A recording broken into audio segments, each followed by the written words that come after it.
సోమతులే ఉండని ఇక ఆడుకోవని ఆమె అక్కడ కూర్చోబెడితే గడప మీద ఉన్న పువ్వులు తీసి అట్లా తుంచి పోసి ఆడుకుంటున్నాను. పువ్వులు అన్ని ముగ్గులు వేసింది, ముగ్గుల మధ్యలో కూసుద్ది, ఆడుతుంది. అట్లనే చేస్తారా?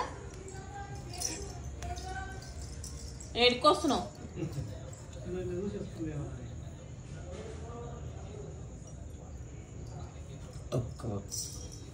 ఆట ఎట్లా అంటే చైత్ర ఏంటది ఉంది ఇంకో పువ్వు, అది కూడా తీసుకోవాలి. ఇంకో ఇగో ఇగో ఇక్కడ కర్రీ చేస్తే నాకు మామూలుగా తినబుద్ధి కాదు, మంచిగా వెరైటీ చేసుకోవాలి. ప్రతి కర్రీ ఏదో వెరైటీ ఏడున్న పువ్వు కూడా తీసుకోవాలి. అది కూడా తీసుకోవాలి. మళ్ళా కూర్చొని చేస్తా. ఇప్పుడు అది కూర్చొని అది కూడా తీయాలి.